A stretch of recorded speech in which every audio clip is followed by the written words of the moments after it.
চলেন আমরা বাংলার একজন মুকুটহীন সম্রাটের গল্প শুনি।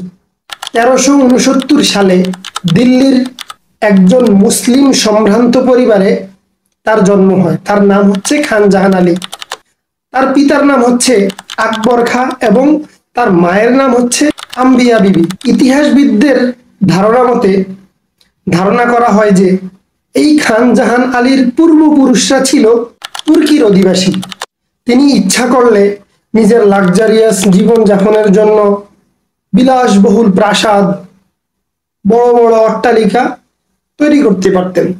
সবচেয়ে ইন্টারেস্টিং বিষয় হচ্ছে তার এত ক্ষমতা, এত টাকা পয়সা, এত দাপট থাকার পরেও তিনি নিজের জন্য কিছুই করেননি।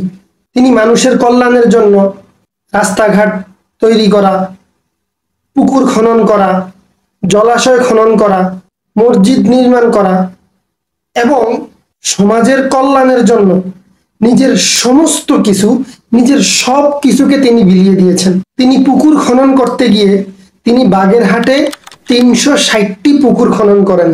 বলা হয়ে থাকে তার শক্তি ছিল নির্মাণের প্রতীক, ধ্বংসের প্রতীক নয়।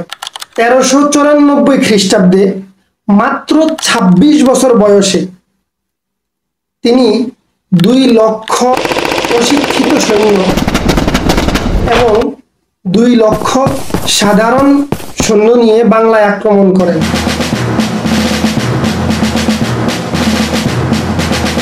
এই মহামানব খান জাহান আলীর 2 জন স্ত্রী ছিল। একজনের নাম সোনা বিবি, আরেকজনের নাম রূপা বিবি। আরো একটা ইন্টারেস্টিং বিষয় হচ্ছে তিনি এই 2 জনের নামেই 2টা মসজিদ নির্মাণ করেন।